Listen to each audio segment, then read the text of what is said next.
Começa agora o Gospel News desta sexta-feira. Hoje é dia 9 de janeiro de 2026. Eu sou Karen Crisóstomo e nós vamos juntos aqui pela Rede Gospel de televisão e também pelo YouTube Rede Gospel TV Oficial com as principais notícias do Brasil e do mundo. Vamos aos destaques de hoje. União Europeia aprova acordo comercial com o Mercosul e a assinatura final deve acontecer na próxima semana. Justiça americana reconhece liquidação do Banco Master e Daniel Vorcaro quer mesa de conciliação com o STF para discutir o tema. Rússia ataca a Ucrânia com mísseis supersônicos em resposta a possível ataque contra a residência de Vladimir Putin. Em carta enviada ao governo russo, o líder norte-coreano declara apoio incondicional à Rússia e promete parceria por muitos anos. Adolescente é apreendida em flagrante por envenenar marmitas dos pais. E ainda, os preparativos para a nova temporada de futebol em todo o Brasil. Essas e outras notícias do Brasil e do mundo, agora no Gospel News.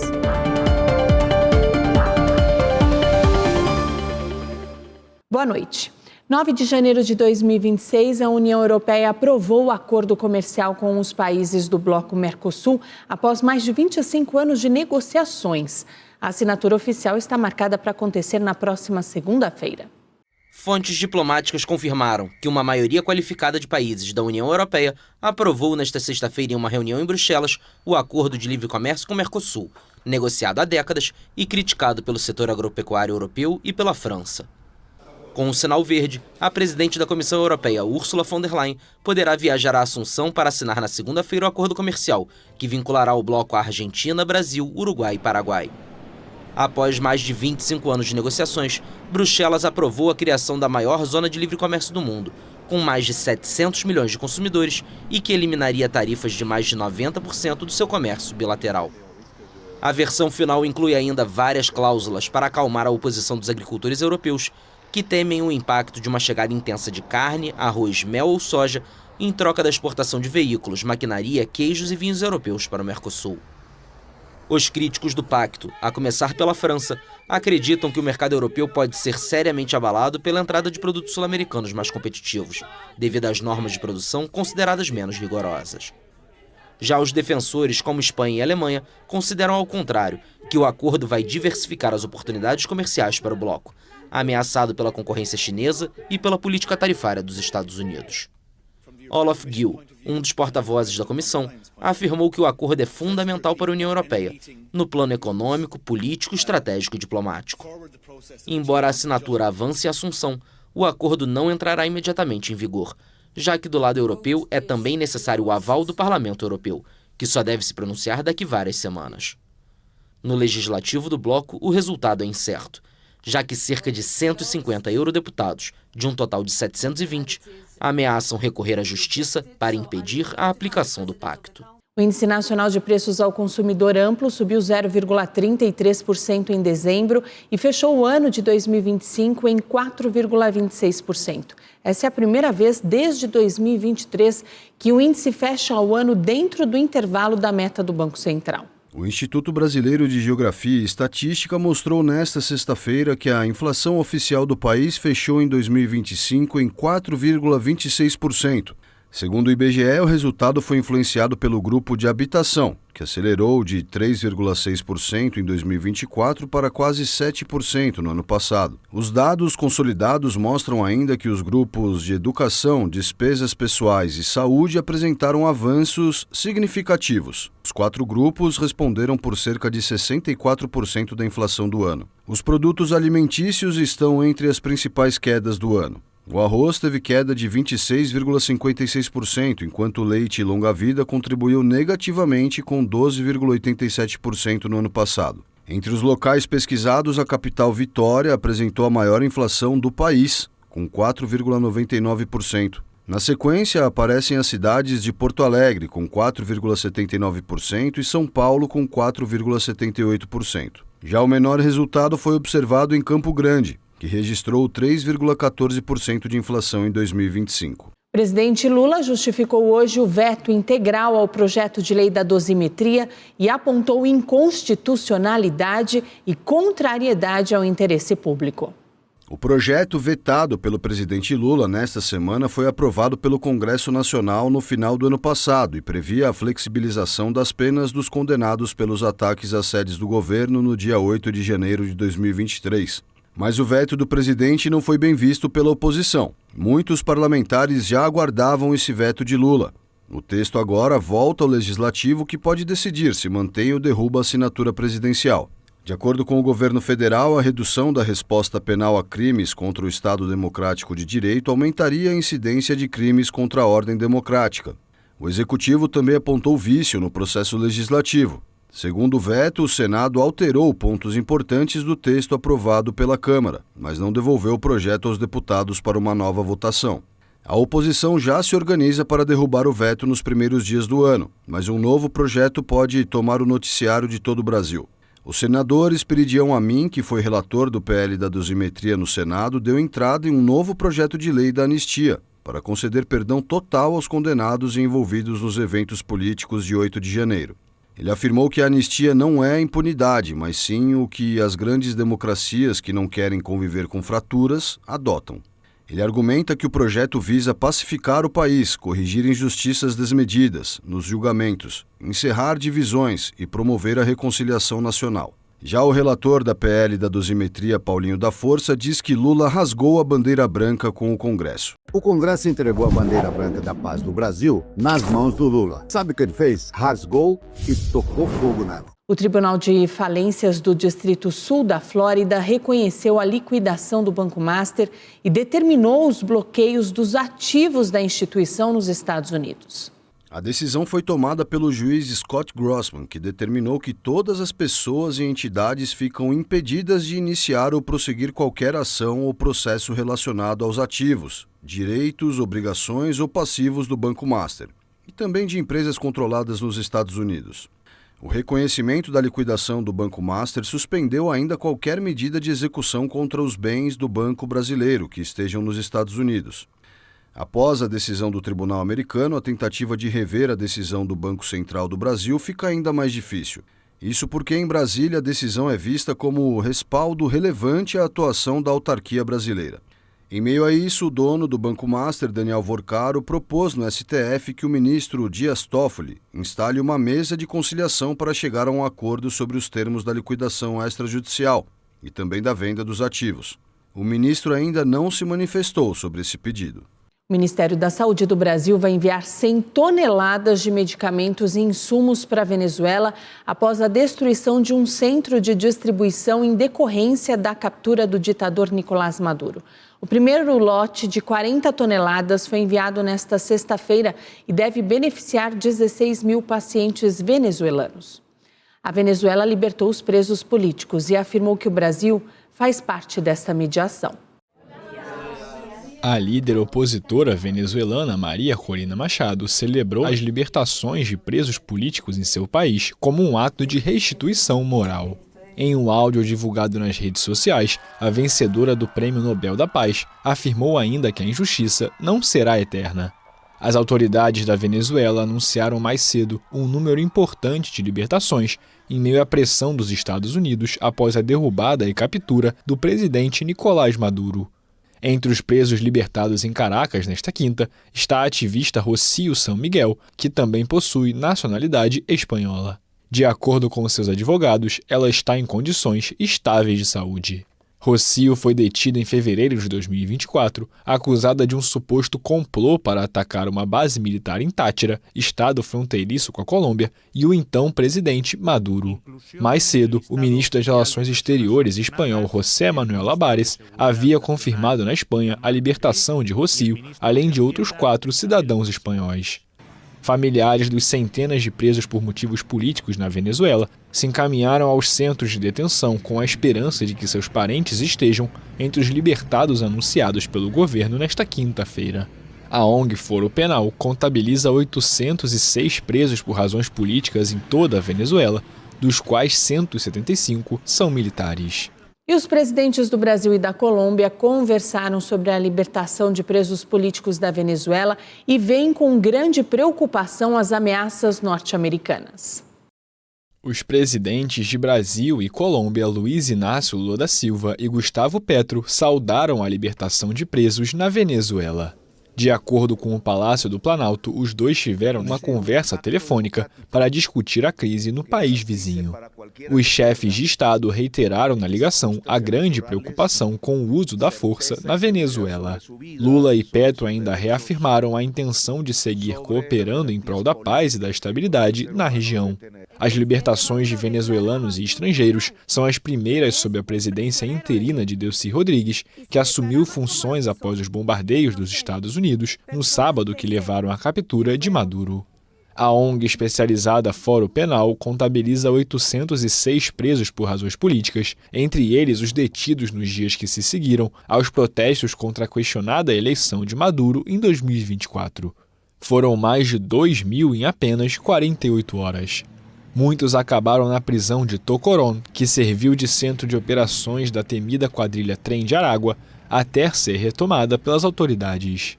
Houve movimentação nesta quinta também em El Helicoide, na sede dos serviços de inteligência em Caracas e na prisão de Rodeio 1, perto da capital. Cerca de 40 familiares se aglomeraram nas entradas, enquanto os guardas diziam não ter informações. O presidente dos Estados Unidos, Donald Trump, ameaçou atacar o Irã se o país começar a matar os manifestantes. Nesta semana, milhares de iranianos foram às ruas contra o governo. Donald Trump ameaçou tomar medidas severas contra o Irã, caso Teherã comece a matar pessoas nos protestos do país, onde uma crise econômica levou a uma crescente onda de agitação civil. Durante a entrevista, o presidente americano garantiu que atingiria a República Islâmica muito duramente. Veículos de imprensa locais e comunidades oficiais iranianos reportaram que pelo menos 21 pessoas, entre elas membros das forças de segurança, morreram desde o início dos distúrbios em 28 de dezembro.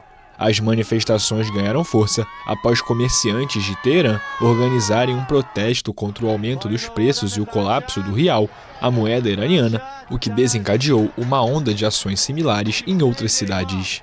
Desde então, as manifestações se espalharam para 25 das 31 províncias do país. Nesta quinta, a internet foi cortada em todo o território iraniano. De acordo com vídeos cuja autenticidade foi verificada pela AFP, os manifestantes entoavam slogans como "É a batalha final, Pahlavi voltará", em alusão à dinastia derrubada pela Revolução Islâmica de 1979. Também gritaram "Seyed Ali será destituído", em referência ao líder supremo Ali Khamenei, no poder desde 1989. O presidente do Irã, Massoud Pezeshkian, voltou a pedir a máxima moderação frente aos manifestantes, bem como o diálogo e a escuta às reivindicações do povo. O líder supremo do Irã, o Ayatollah Ali Khamenei, disse hoje que o governo dele não vai recuar diante dos protestos no país. Ele chamou as manifestações de vândalos e sabotadores e afirmou ainda que o movimento acontece para agradar o presidente dos Estados Unidos. O país viu a moeda local perder metade do valor frente ao dólar no ano passado e uma inflação de 40% em dezembro. A Rússia afirmou hoje que realizou um ataque na capital da Ucrânia com mísseis balísticos. Segundo a Rússia, esses dispositivos são os mais avançados do mundo e não podem ser interceptados. A Rússia realizou um ataque massivo contra a Ucrânia na madrugada desta sexta-feira. Pelo menos 4 pessoas morreram em Kiev e cerca de 20 ficaram feridas em um bombardeio com mísseis e drones que destruiu prédios residenciais. Moscou também lançou o temido míssil balístico Oreshnik contra uma instalação de gás no oeste da Ucrânia. Esta é a segunda vez que se sabe que esta nova arma, que o Kremlin afirma ser impossível de interceptar, foi usada. O Ministério da Defesa de Moscou disse que usou o míssil contra alvos estratégicos. Os ataques deixaram metade da capital ucraniana sem aquecimento, em um dia com temperaturas em torno de menos 8 graus Celsius. O prefeito pediu aos moradores que evacuassem temporariamente a cidade. O bombardeio ocorreu horas depois de Moscou ter rejeitado um plano de Kiev e seus aliados ocidentais para enviar forças de paz à Ucrânia em caso de cessar fogo em uma guerra que se aproxima do seu 4º ano. Do outro lado da fronteira, em Belgorod, na Rússia, o governador disse que mais de 500 mil de pessoas estavam sem eletricidade ou aquecimento, depois que um ataque ucraniano teve como alvo os serviços públicos da região. O líder da Coreia do Norte, Kim Jong-un, disse ao presidente Putin, através de uma carta, que vai apoiar as políticas da Rússia permanentemente. Ele afirmou que vai fazer isso pelo presidente russo e que será uma escolha constante. Em 2024, os dois países assinaram um acordo de defesa mútua. Uma deputada de Honduras ficou ferida após ser atingida na cabeça por um explosivo durante uma entrevista no Congresso Nacional do país. O ataque a parlamentar foi registrado por jornalistas que aguardavam uma fala de Gladys Aurora. Do lado de fora do Congresso Nacional do país acontecia uma manifestação após a convocação de uma sessão para discutir a recontagem de votos das eleições gerais. A gravação mostra o exato momento em que o artefato explode a poucos centímetros da cabeça da parlamentar. Após o ataque, Gladys relatou dores intensas, tontura, problemas auditivos e dificuldade para enxergar. O presidente do Congresso Nacional, Luiz Redondo, condenou o episódio e determinou a abertura de uma investigação. Segundo ele, imagens de câmeras de segurança e registros do sistema de emergência serão analisados para identificar o responsável. Uma adolescente de 17 anos foi apreendida em flagrante pela Polícia Militar por envenenar a comida dos pais em Nova Serrana, no centro-oeste de Minas Gerais. Ela afirmou à polícia que fez isso porque os pais não aprovavam o relacionamento amoroso. De acordo com a Polícia Militar, a adolescente confessou ter colocado uma substância tóxica conhecida popularmente como chumbinho em marmitas que seriam consumidas pelos familiares. Em depoimento à Polícia Militar, a adolescente confessou que após chegar em casa durante a madrugada e discutir com a mãe, ficou nervosa e esperou que ela voltasse para o quarto para colocar o veneno na comida. Segundo a polícia, foram encontrados pequenos grãos pretos na comida, que podem ser o veneno. O major Renato Geraldo da Silva disse que a jovem estava com raiva dos pais por não aprovarem um relacionamento amoroso. Segundo a Polícia Civil, o primo chegou a iniciar a refeição, mas estranhou a textura do alimento e interrompeu a ingestão. Ele procurou atendimento médico, passou por lavagem estomacal e permaneceu em observação, com quadro clínico estável. A perícia técnica recolheu as amostras do alimento e da substância para análise. Autoridades catarinenses confirmaram a morte do empresário John Pacheco. Ele estava desaparecido após sofrer um acidente de moto aquática. O Corpo de Bombeiros encontrou o corpo de John Pacheco na orla da praia do Estaleirinho. As buscas pelo empresário começaram no último domingo, no mesmo dia do desaparecimento. Segundo informações, ele e um amigo estavam a bordo de uma moto aquática e caíram do veículo. Às 11 horas da noite do dia 4 de janeiro, o amigo foi resgatado com vida pelos bombeiros, mas John não foi encontrado. John era proprietário de um restaurante de sushi em Balneário Camboriú e deixa 3 filhos. Um soldado foi condenado pelo Superior Tribunal Militar por usar o órgão genital para acordar um colega que descansava em um batalhão em São Vicente, no litoral de São Paulo. A pena fixada foi de 3 meses e 18 dias de detenção.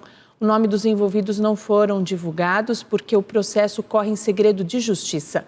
O condenado deve cumprir a sentença em regime aberto. A polícia de São Paulo investiga o desaparecimento de um policial militar após uma discussão com um traficante em uma comunidade. O carro do agente foi encontrado carbonizado em Itapecerica da Serra. Segundo a delegacia de Itapecerica, o policial militar Fabrício Gomes foi visitar o pai e o filho, que moram em uma comunidade da zona sul da capital paulista. As investigações afirmam que durante a visita, Fabrício telefonou para o irmão dele e contou que havia se desentendido com um traficante do local. Esse homem teria ameaçado a contar para moradores que ele é policial, e isso colocaria ele e a família em risco. O policial então foi a uma adega para conversar com o traficante para que não espalhasse a informação. Depois disso, Fabrício não foi mais visto. Na tarde de quinta-feira, o carro de Fabrício foi achado pegando fogo perto de uma área de mata em Itapecerica da Serra, cidade da Grande São Paulo. Nada foi achado no veículo. 3 suspeitos foram identificados e levados para a delegacia para prestar esclarecimentos. E a Europa tenta se organizar em meio à tempestade de neve que atinge o continente. Milhares de pessoas estão sem energia. Ventos fortes e tempestades atingiram o norte da Europa nesta sexta-feira, interrompendo o tráfego aéreo e ferroviário e deixando centenas de milhares de pessoas sem energia elétrica em meio a temperaturas congelantes. Cerca de 50 voos foram cancelados no aeroporto de Heathrow, em Londres, afetando milhares de passageiros, com o tráfego aéreo interrompido em toda a Europa, da República Tcheca a Moscou. Meteorologistas do Reino Unido à Alemanha pediram que as pessoas permanecessem em casa e emitiram alertas meteorológicos, incluindo o raro alerta vermelho de vento, o mais alto nível, para as ilhas de Scilly e Cornualha, no sudoeste da Inglaterra. Cerca de 57 mil residências no Reino Unido continuavam sem eletricidade, de acordo com a empresa de energia National Grid, depois que a tempestade Gorete trouxe ventos fortes e neve intensa para algumas partes do país durante a noite. Mais de 250 escolas permaneceram fechadas na Escócia, que enfrentou mau tempo durante grande parte da primeira semana após as férias de Natal. Na França, a tempestade Gorete deixou cerca de 380 mil residências sem energia, a maioria na região da Normandia, no norte do país. Durante a noite, rajadas de vento de até 216 km por hora foram registradas na região de Manche, no noroeste da França. Rajadas de vento de até 160 km por hora atingiram a Inglaterra e o país de Gales. A agência meteorológica Met Office alertou para ondas muito grandes que causariam condições perigosas em áreas costeiras. Também foi emitido um alerta laranja de neve para o país de Gales, centro e partes do norte da Inglaterra, prevendo até 30 centímetros de neve em algumas áreas. As escolas permaneceram fechadas em partes do norte da França, onde alertas meteorológicos foram emitidos para outras 30 regiões. O norte da Alemanha enfrentou sérios transtornos devido à forte neve e aos ventos trazidos pela tempestade Eli, com escolas fechadas nas cidades de Hamburgo e Bremen e serviços ferroviários de longa distância cancelados. Na Albânia, um dos países mais afetados da região, as autoridades começam a calcular os prejuízos causados pelas inundações, depois que centenas de casas foram inundadas, principalmente no sul do país. Mais de 10 pessoas morreram em acidentes relacionados ao mau tempo nesta semana em toda a Europa. A montadora Audi foi flagrada testando o carro que será usado na temporada deste ano da Fórmula 1. A escuderia usou o circuito de Barcelona para fazer algumas filmagens oficiais, mas o que chamou a atenção dos espectadores foi o barulho do motor. Um vídeo publicado nas redes sociais chamou a atenção. Um barulho de carro acelerando, um ronco de motor diferente. Era a montadora Audi testando seu primeiro carro de Fórmula 1 para a temporada de 2026. A equipe da escuderia esteve no circuito de Barcelona, em Montmeló, para testar um novo veículo, fazer imagens para o lançamento oficial e ainda coletar dados sobre o veículo. O barulho do motor chamou atenção. Isso porque os carros deste ano estão completamente diferentes quando comparados aos modelos de 2025. Na temporada 2026, os carros serão menores, mais leves e vão contar ainda com motores V6 turbo híbridos. Segundo a Federação Internacional de Automobilismo, as mudanças vão permitir corridas mais emocionantes, com mais ultrapassagens e também com foco na habilidade do piloto. É por isso que esse som soa um pouco tanto quanto estranho. Os motores serão sim mais potentes, mas agora serão 60% elétrico e 40% a combustão. Neste teste, a Audi optou por restringir a potência do motor, então poderemos ver até mesmo um outro som em um futuro próximo. E isso vai acontecer nas próximas semanas. A escuderia tem o primeiro teste pré-temporada agendado entre os dias 26 e 30 de janeiro, também em Barcelona. A escuderia alemã vai substituir a Sauber esse ano, e vai contar com o brasileiro Gabriel Bortoleto e o alemão Nico Hülkenberg ao longo da temporada. Quem também já está se preparando para o início oficial da temporada é a Ferrari. A clássica escuderia italiana anunciou o nome oficial do carro da temporada de 2026. Lewis Hamilton e Charles Leclerc vão pilotar a SF26. As letras significam Escuderia Ferrari em italiano e os números em referência ao ano de 2026. Os novos carros serão apresentados oficialmente no dia 23 de janeiro, e neste mesmo dia vamos acompanhar o primeiro teste do inglês e do monegasco. Fred Vasseur, chefe de equipe da escuderia italiana, afirmou que a Ferrari será agressiva nesta temporada. E o futebol está de volta. Amanhã começa oficialmente a temporada 2026 com os jogos dos estaduais. No Paulistão, São Bernardo e Capivariano vão dar o pontapé inicial. Depois de muito descanso, o futebol está de volta. E esse ano promete. Novo calendário, novo formato de estaduais, Copa do Brasil, Brasileirão começando mais cedo, Copa do Mundo e tantos outros torneios. Mas quem abre a temporada são os estaduais. A partir de amanhã, os times menores poderão mostrar ao mundo a sua força e os jogadores terão tempo de tela nas principais emissoras e portais de futebol, contra os grandes adversários, para vender a sua imagem. No Paulistão 2025, por exemplo, São Bernardo, Mirassol e Novo Horizontino, considerados times menores, alcançaram as quartas de final do torneio. E esse ano não deve ser diferente, principalmente para o Mirassol. O time do interior paulista terminou o Brasileirão 2025 na 4ª posição, após um ano surpreendente, e vai disputar a Copa Libertadores esse ano. O clube perdeu 14 jogadores que integraram o elenco do ano passado, mas isso não deve desanimar o time. O pontapé inicial do Campeonato Paulista será feito por São Bernardo e Capivariano. A partida acontece amanhã sábado às 15 horas, na cidade do ABC Paulista. 1 hora depois, o Santos recebe o Novo Horizontino lá na Vila Belmiro. Já o Palmeiras vai enfrentar a Portuguesa às 8h30 da noite no estádio do Canindé. São Paulo e Corinthians estreiam no domingo. O Timão recebe a Ponte Preta na Neoquímica Arena às 4 da tarde. Já o tricolor paulista viaja até Mirassol para enfrentar o time da cidade, no estádio Campos Maia, às 8h30 da noite. O meio-campista Gerson, ex-jogador do Flamengo, desembarcou em Belo Horizonte para assinar o contrato com o Cruzeiro. O jogador chega ao clube mineiro por 4 temporadas. Segundo informações, o Cruzeiro vai pagar 27 milhões de euros, cerca de 176 milhões de reais, para contar com o jogador. E o Gospel News desta sexta-feira fica por aqui.